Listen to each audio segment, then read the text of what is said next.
"No one wants to date me," she whispered, then lifted her shirt. I said, "I'm not going anywhere. My name is Liam. I'm 28, and I work construction in a small suburb just outside Seattle. My life runs on routine. I wake up before the sun, pour black coffee into a dented thermos, climb into my old Ford truck, and drive toward whatever job site needs muscle that day. By noon, my shirt is soaked with sweat, my hands rough with dust and concrete, my back aching in a familiar way. I frame houses, pour slabs, fix mistakes other people never see. It's honest work, hard work. When the day ends, I head back to a tiny apartment that's barely bigger than a garage. The kitchenette smells like old takeout. The bed creaks every time I turn. It isn't much, but it's mine. I don't have big savings or big dreams. I pay my bills. On Fridays, I grab a beer with the guys if I'm not too tired. No fancy vacations, no 5-year plan, just day to day. I used to think that was enough, but somewhere along the way, the quiet started feeling less peaceful and more empty.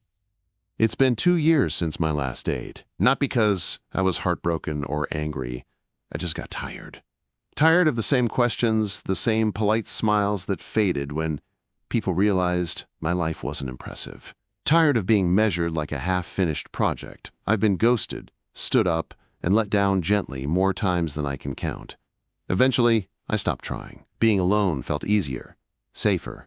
No expectations meant no disappointment. Then Maya called. She's been my best friend since high school, the kind of person who sticks around even when you don't make it easy. We don't talk every day, but when we do, it matters. She didn't waste time with small talk. "You can't just disappear from life, Liam," she said. "You're turning into a hermit." I left it off, but she didn't back down. She told me she had someone in mind. One blind date. If it went badly, she'd buy me beer for a month. I resisted until I ran out of excuses. What was the worst that could happen? Another awkward night I'd forget by morning. The cafe was on a quiet street downtown. Exposed brick walls, mismatched wooden tables, warm yellow lights hanging from the ceiling. It smelled like coffee and cinnamon. I arrived early, picked a table near the window facing the door. Easy to spot her. Easy exit if I needed one. I scrolled through my phone, already rehearsing polite excuses. Then she walked in. She paused just inside the door, taking a breath like she was bracing herself. Shoulder-length brown hair tucked behind one ear. A loose gray, long-sleeved shirt, wide-legged jeans. She carried herself like someone used to shrinking, trying not to draw attention. Her eyes met mine. She nodded once and walked over. "Hi, you must be Liam," she said, sitting down. Her name was Laura. Her smile was polite but guarded, like she'd practiced it. We shook hands. The conversation started the way these things always do. Jobs, weather, safe topics. She told me she was a nurse at a hospital working with burn patients. I told her about construction, about liking the feeling of building something solid. It was fine, not bad, not great. Then she looked down at her sleeve and took a breath. "I should probably tell you something," she said, her voice calm and flat. She rolled up her sleeve. The scars were impossible to miss. Thick raised lines running from her wrist up her arm, disappearing under the fabric toward her shoulder. They weren't faint or faded. They were permanent. The cafe noise faded away like the room had narrowed down to just us. "No one wants to date me," she said. Not bitter, not angry, just honest. She watched my face, waiting. For pity, for discomfort, for the moment I'd make an excuse and leave. I didn't look away. I didn't flinch. I reached across the table and gently pulled her sleeve back down, covering her arm. Not because I was uncomfortable, but because she deserved care. "I'm not going anywhere," I said, "and if I left now, I think I'd regret it for the rest of my life." Her eyes searched mine like she was trying to find the lie. We sat in silence after that, not awkward, just heavy. Finally, she spoke again. "You really want to hear the story?" I nodded. "If you want to tell it." Quote. She told me about the fire, about waking up to smoke in the middle of the night, about the heat, the panic, The hallway already filled with flames, about burning her arm as she tried to escape, about making it out while her parents didn't. She told it like someone who had repeated it many times, steady and controlled. "I survived because I was closer to the door," she said. "Sometimes I wish I hadn't." I listened. I didn't interrupt. When she finished, the cafe noise slowly came back. She looked at me, then really looked at me. So she asked quietly, "Why are you still here?" I didn't have to think long, because you know what it's like to survive something that changes you. And I think I need someone who understands that. She nodded once, just once, and in that moment, I knew this wasn't just a blind date anymore. It was the beginning of something neither of us expected. After that night at the cafe, nothing rushed forward. There were no dramatic messages or promises. We exchanged numbers before leaving, standing outside under the soft glow of the streetlights, the Seattle air cool and damp. She smiled, small and careful, like she wasn't sure what to expect next. I watched her walk toward the bus stop, sleeves pulled back down, shoulders still tense. I drove home feeling something I hadn't felt in a long time. Not excitement exactly, more like quiet curiosity mixed with hope. A few days passed before either of us texted. I kept my phone face down most of the time, telling myself not to expect anything. Then one afternoon during a break at the job site, I checked my screen. "Hope your week's going okay." That was it. Simple, no pressure. I replied the same way. From there, a rhythm formed. Short messages, nothing heavy. Some days, just a single line. Other days, a photo of the gray sky or her coffee cup during a break at the hospital. It felt easy, safe. We started meeting again, not calling them dates, just time. Once at a small park near my job site, another time at a quiet diner that stayed open late.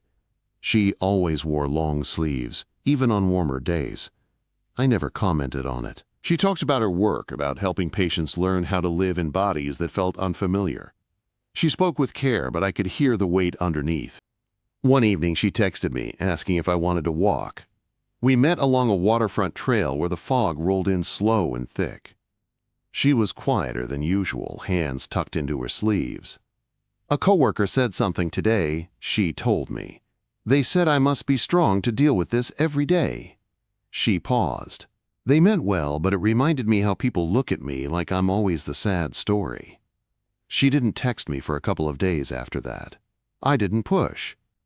I just sent one message. "I'm here." When she replied, it was with an apology for disappearing. I told her she didn't owe me anything. That's when I started noticing how carefully she managed her distance, how she pulled back when things felt too close. I understood it more than she probably knew. I'd been doing the same thing my whole life. Different scars, same fear. A few weeks later, I told her about a volunteer build I was helping with, a playground for kids recovering from burn injuries. I mentioned it casually, not expecting much. She hesitated immediately. "I don't know if I can do that," she said, "being around all those people."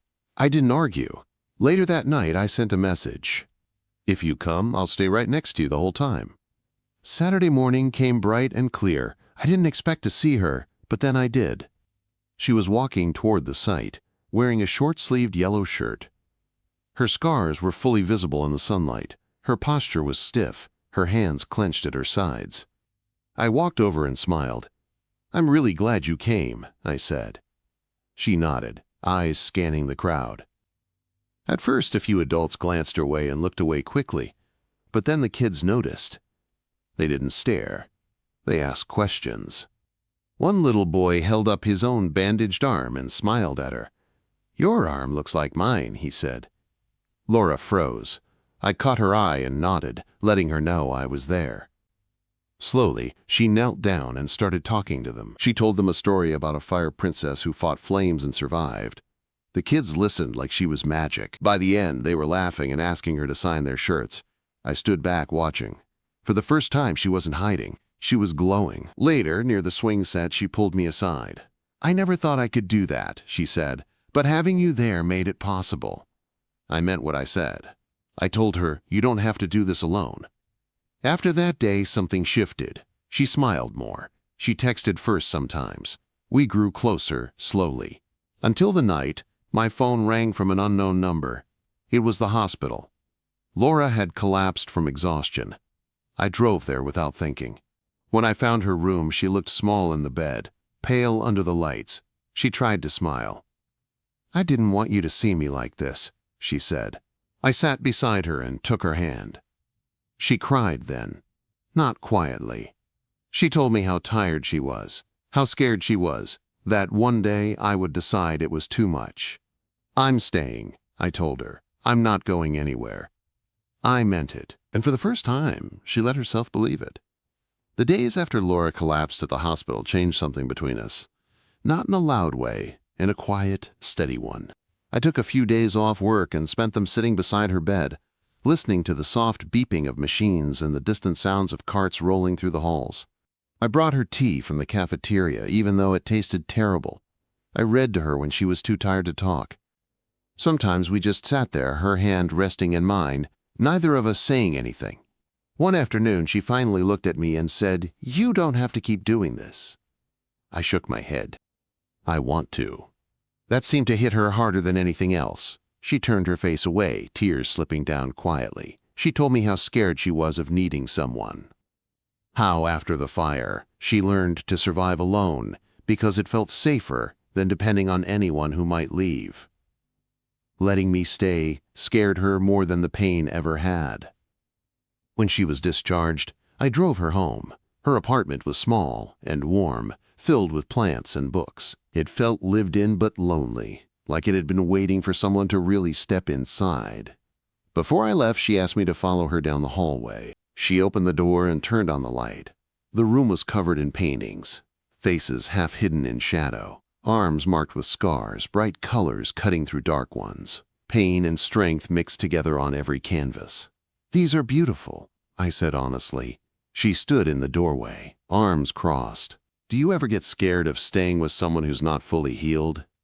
I didn't hesitate. "We're all cracked in some way. I'm not afraid of yours." That night, something settled between us. We didn't call it anything. We didn't need to. Weeks passed. Summer rolled in slowly, the Seattle fog lifting now and then to reveal blue skies. Laura started wearing short sleeves more often. Not all the time, but enough to notice. Each time it felt like a small victory. We drove to the coast one weekend, walked barefoot along the sand, laughed as the cold water rushed over our feet. She looked free in a way I hadn't seen before. I took her to meet my mom not long after. I was nervous. I always was. But my mom didn't hesitate. She hugged Laura, looked at her arms, and said, "You're strong. I can see that. No pity, no questions." Laura cried in the car afterward, her hand gripping mine. Back in the city, our lives blended naturally. I helped her with her art classes for kids dealing with trauma. She listened to my stories about work, even the boring ones. We cooked together, failed together, laughed at how bad we were at following recipes. One evening, sitting on her balcony with the city lights flickering below, she leaned her head on my shoulder. "I used to think no one could love someone like me," she said softly. I pulled her closer. "Turns out you were wrong." She smiled, resting her scarred arm against mine, not hiding it at all, and in that moment I knew we were building something real. Not perfect, not easy, but solid. Just like the things I built with my hands every day. Only this time, it was a life. By the time fall arrived, Laura and I didn't need to define what we were anymore. We just were. It showed in the small things. In the way she left her mug on my kitchen counter like it belonged there, in how my apartment slowly stopped feeling like a place I slept and started feeling like somewhere I lived together. There were no big speeches or promises, just consistency, showing up, staying. Laura still had hard days, nights when she woke from dreams she wouldn't talk about right away, mornings when she stared at her arm longer than usual before getting dressed. When that happened, I didn't try to fix it. I'd sit beside her. Sometimes I'd take her hand. Other times I'd just be there, letting silence do its work. She told me once that this was the first time someone hadn't tried to rush her healing. That alone made her feel safer than any words could. She kept teaching art to the kids at the community center. I watched her grow more confident each time, standing in front of them with her sleeves rolled up, her scars visible and unhidden. The kids didn't see damage. They saw proof that pain didn't get the final say.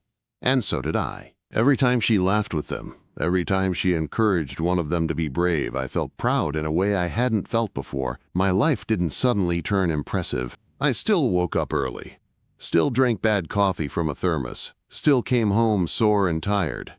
But now there was someone waiting for me. Someone who asked how my day really was and meant it. Someone who saw value in my simple life, instead of judging it. One evening, as we sat on the balcony watching the sky darken, Laura traced a finger along one of the scars on her arm.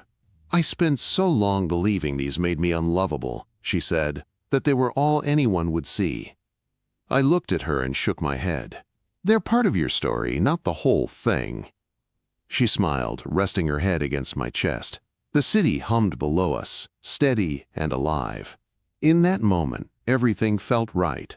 Not perfect, but real. Love didn't come to us like a movie scene.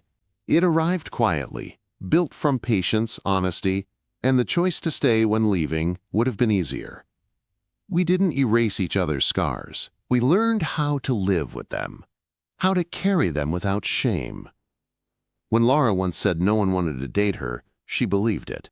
When I told her I wasn't going anywhere, I didn't know how true that would become. But standing there with her, feeling her steady breath and the warmth of her body against mine, I knew something for sure. Sometimes love isn't about finding someone without cracks. It's about finding someone who sees them and stays anyway. And that was enough for me. The months passed, and things settled into a rhythm that, for the first time in my life, felt like I was really living. I got used to waking up to the sound of Laura's voice, even if it was just a soft "good morning" as she wandered into the kitchen to make coffee. I didn't need anything big to be happy anymore. Our days weren't always exciting. Sometimes it was just the quiet of watching TV together or folding laundry while she hummed along to a song on the radio. But there was something about the simplicity of it all that made everything feel complete. But even in this peace, there were still moments that tested us. Sometimes I saw her struggle with things that I couldn't quite understand. The moments when she would slip away, retreat into herself like she was trying to hold on to something that I couldn't see. The days when she'd look at herself in the mirror a little too long, like she was still fighting with the woman she had become. And I knew what she was thinking. She was still haunted by the fire, not just by the physical scars on her skin, but by the invisible ones, those that crept into her heart, into her trust. She carried them everywhere, even when she didn't say anything. One Saturday afternoon, we decided to go on a hike. Laura had always loved nature. There was something about the outdoors that made her feel lighter, like the wind could carry away some of the weight from her shoulders. We drove out to a trail a little ways out of the city, a quiet spot where the trees felt like they were closing in, offering some kind of shelter. The air was crisp with the scent of pine and fresh earth, and the trail was still muddy from recent rains. We were quiet at first, walking side by side, our boots crunching on the fallen leaves. But it didn't take long before she slowed down, pulling back just a little. I glanced over and saw her staring at her arms, as if the sleeves of her jacket weren't enough to hide the scars she had worked so hard to accept. "Hey," I called softly, stepping ahead and stopping in front of her. She looked up, her face a little strained, as if she hadn't realized she'd been holding her breath. "I'm okay," she said, but I could tell she was trying to convince herself more than me. I reached for her hand, and when she hesitated for just a second, I squeezed it gently. "I'm here. You don't have to hide from me." Her eyes softened, and after a moment she nodded. "I know, I still get scared sometimes." "Of what?" I asked. "Of people looking at me, of them seeing the scars before they see me." She shifted her weight, her gaze dropping to the ground. "Of feeling broken." Quote. I took a step closer to her, my fingers brushing the side of her face, lifting her chin gently so she would look at me. "You're not broken, Laura. You're stronger than anyone I know." Her lips trembled slightly as she gave me a small smile, but the vulnerability in her eyes was hard to ignore. "Do you ever feel like you're too much?" she asked, almost in a whisper. I didn't answer right away. I thought about it. I had felt that way a lot in my life. Like I was too much for people to handle. Too ordinary, too boring, too simple. But with Laura, it was different. She didn't see me as too much. She saw me, all of me, the way I saw her. And in that, we had something real. I used to, I said, the words coming slow, thoughtful. But not anymore. Not with you. She looked at me for a long moment, and for the first time, I saw a flicker of something in her expression. It was like she was starting to understand. The weight she'd been carrying for so long was beginning to lift, just a little. We didn't talk much more as we finished the hike, but the silence between us felt different. It wasn't heavy or uncomfortable. It was just us, two people, walking side by side, learning how to live with the scars of the past and still move forward.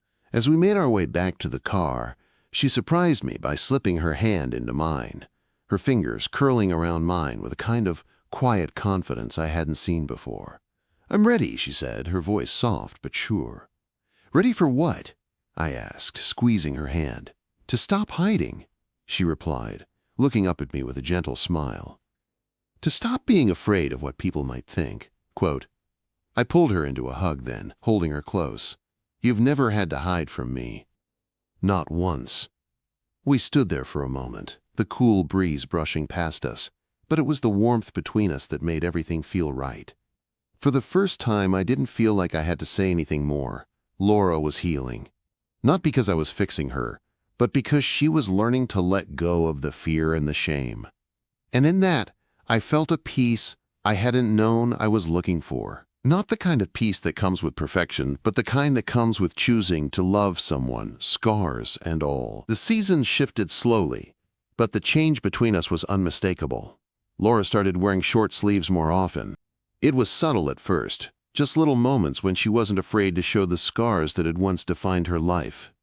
The more she did, the more I saw the strength in her, the beauty in her scars, and how they weren't something to hide but something to embrace. By the time the days grew shorter and the autumn air turned crisp, we were no longer taking things one step at a time. We were moving forward, together. Our lives had interwoven in ways neither of us had expected. We spent more nights talking than we ever did before. Sometimes we sat on my old couch in my apartment, watching movies, her feet tucked under her, my arm around her shoulders. Other nights we ventured out to quiet restaurants or parks, still keeping things simple. I got used to her company, the way she made even the dullest of moments feel special. And somehow, we both started to feel like we were in the same rhythm. Neither of us rushing, but still moving forward. One night, she called me out of nowhere. It was late, but I picked up immediately. "Hey, you busy?" she asked, her voice soft but filled with something I couldn't quite place.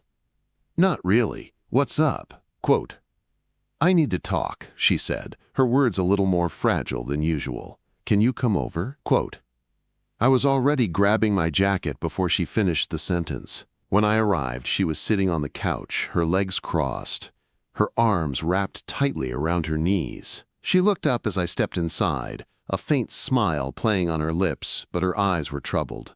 I walked over and sat beside her, feeling the weight of the silence that hung between us.